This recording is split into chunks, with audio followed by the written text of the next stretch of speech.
onde eu tenho hoje o professor Matheus Paranhos. Bom dia, professor. Bom dia, Tavinho. Tudo bem por aí? Tudo frio por aqui. E onde você está? Frio também? Frio também, mas depois esquenta, né? Aí sai no sol, já faz uma sensação agradável. Pois é, bom para dormir com 3 cobertores e um edredom por cima. Professor Matheus, o senhor não está sozinho hoje, está com a médica veterinária Juliana Ribas. Cadê a Juliana? Bom dia, Juliana. Bom dia, Tavinho, tudo bem? Tudo bem. Vocês vão falar sobre um assunto delicado aqui, que eu fiquei meio espantado com isso. Parece que é uma norma nova aí do Ministério da Agricultura, que obriga o corte de caudas de suínos e cortar o rabo do porco. Ô, louco. Isso aí deixa os produtores preocupados porque pode aumentar o risco de canibalismo entre os animais, né? Entre os suínos. Aí talvez estimulados por conta do machucado ali. Eu não sei, eu vou prestar atenção nesse assunto, porque eu já sou contra cortar orelha de cachorro. Eu me lembro quando cortavam orelha de Doberman, eu ficava revoltado com isso.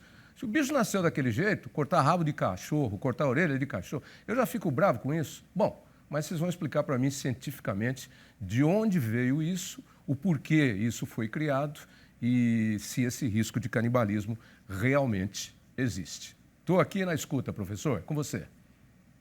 Muito bom, Tavinho. A questão é que o sistema de criação intensivo, com pouco espaço, poucos elementos para o animal interagir no ambiente, resultou nesse comportamento de canibalismo, principalmente que acomete a cauda dos animais, né? Isso há muitos anos.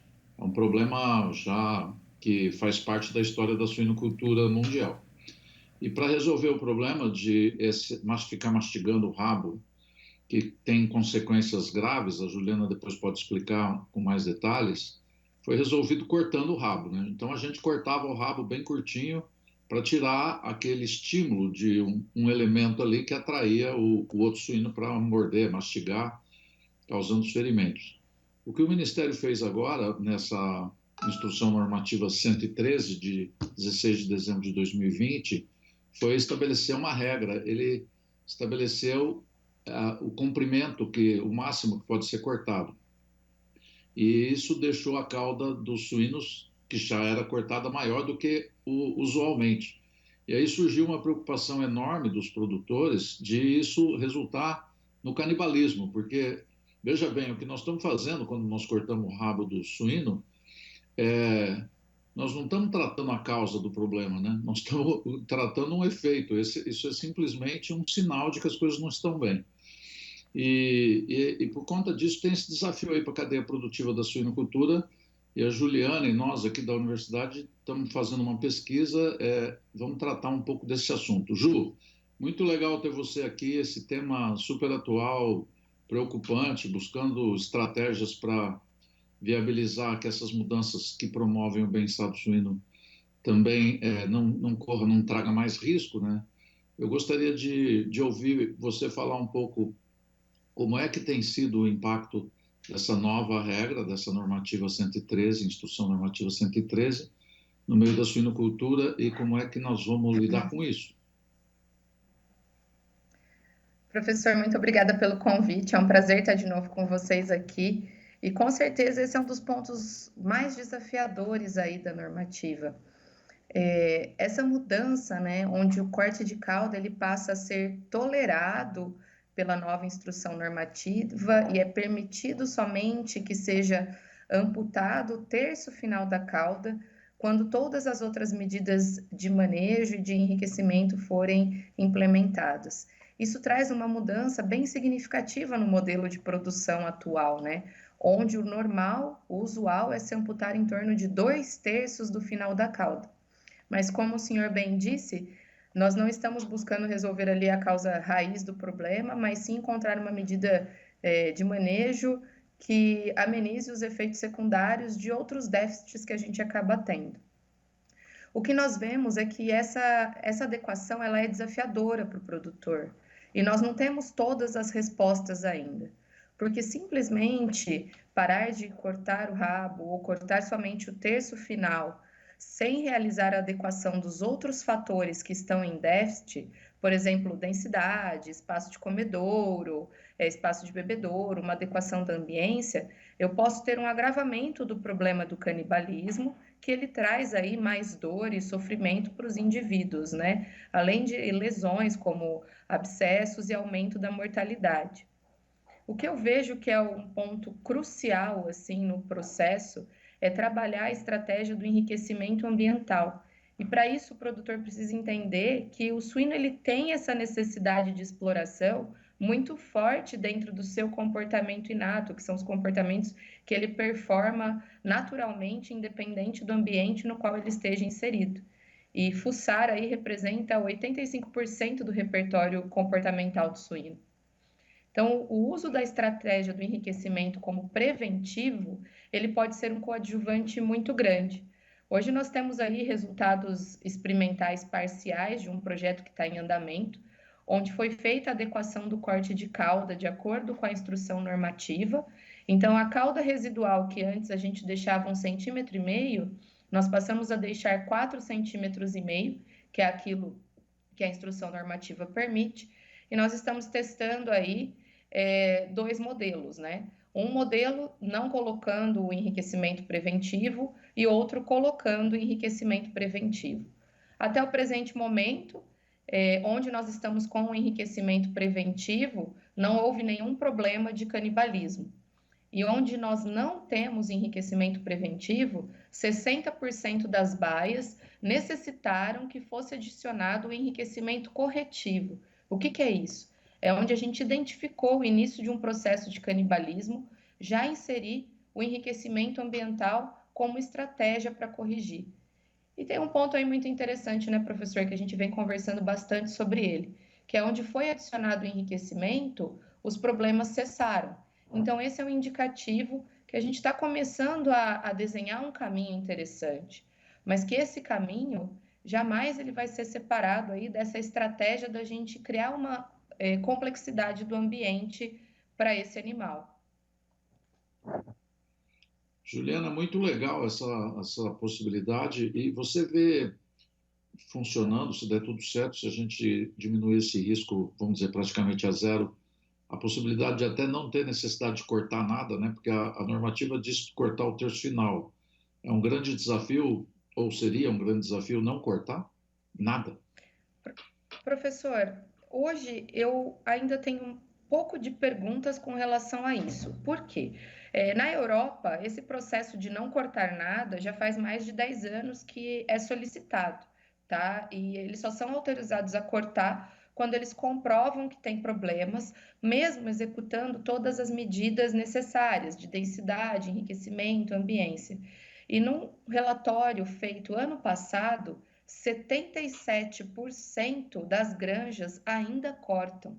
E eles já atuam nesse tema há mais de 10 anos. E quando é perguntado aos veterinários responsáveis técnicos dessas unidades o porquê que o corte ainda permanece, eles correlacionam muito mais a dificuldade ali dos produtores em realmente realizarem os manejos básicos com assertividade, garantindo ali espaço de comedouro, bebedouro, densidade e principalmente no uso de estratégias de enriquecimento ambiental correta, porque não são todos os materiais que satisfazem a necessidade do animal. E aí eu vejo que é uma mudança cultural, é um paradigma que a gente tem que quebrar e trabalhar na suinocultura para que realmente não se corte nada dentro do sistema de criação confinada. Eu acho que é um caminho que a gente tem que traçar juntos, buscando experiências e aprendendo com elas, e realmente aplicando as técnicas de manejo com seriedade e com constância, que eu acho que esse é o nosso maior desafio, não só para corte de cauda, mas para todos os manejos básicos que nós sabemos que são extremamente efetivos na produção animal, seja de suínos, aves ou bovinos, e às vezes a gente perde a constância daquilo que a gente tem que realizar no campo. Então, eu acredito que esse é o nosso maior desafio hoje. Bom, então, considerando o que você acabou de falar, criando uma perspectiva de futuro é possível, mas não é rápido, né? A gente vai ter que desenvolver isso, uma nova cultura, e uma cultura de evitar aquele comentário da Temple Grandin de que o errado se torna normal, né? Buscando sempre a melhor estratégia para desenvolver a criação e o manejo dos nossos animais. Juliana, nós estamos no finalzinho aqui da nossa entrevista e eu passo a palavra para você aí para finalizar com uma pergunta que você tem que responder rápido, né? Princípio da precaução, né? Na situação, quando você vê um problema começar a se instalar, o que o produtor deve fazer? Quando a gente vê um problema de canibalismo ou começar a se instalar, nós temos ali que tratar o animal que está machucado, se o que foi mordido, de preferência, se ele puder ser removido para uma baia hospital, removê-lo. E na baia, eu adicionar pontos extras de enriquecimento e de um enriquecimento complexo, minimamente ali uma corda de sisal ou de algodão, na espessura adequada, que dependendo da fase de vida do animal, ela vai ser de 4 milímetros ou 5 milímetros, levando a contagem de um ponto de enriquecimento para cada 5 animais, porque isso vai redirecionar o comportamento dos indivíduos que estão iniciando o canibalismo. O princípio da precaução, ele funciona com um outro princípio, que é a observação diária dos animais. Então, é o produtor sempre estar atento aos seus animais, passar todos os dias nas instalações, por mais que a alimentação seja automatizada, por mais que o manejo das cortinas seja automatizado, a gente não pode minimizar a importância da relação homem-animal e dessa observação diária dos indivíduos que estão sob nossa responsabilidade, porque só assim a gente consegue se precaver e mitigar os problemas. Muito legal, gostei muito dessa resposta, porque a gente tem falado sempre isso, né? Nós não podemos nos distanciar dos animais, mesmo que tenha muita tecnologia aí que assume o nosso trabalho. Tavinho, estou voltando aí a palavra para você, espero que agora ficou mais claro aí como é que é essa questão. Ficou sim, professor, ficou sim, Juliana, eu entendi perfeitamente, mas acho que a mensagem principal é essa, não é porque você tem uma prática adotada, uma técnica adotada, que ela é definitiva. Através de observação ou de mudanças de comportamento entre os animais, né, e os seres humanos também são assim, você pode remodelar essa prática e torná-la ou reverter ou até intensificar, né, dependendo do que está acontecendo. E o que a Juliana falou no final é bacana. O animal que está ali tem que ser isolado e tratado, porque senão vira prática comum, né? Se você não controla um comportamento errado, a gente sabe disso em psicologia, em sociologia e etc, etc e tal. Se você não corrige um comportamento errado, ele se torna prática comum.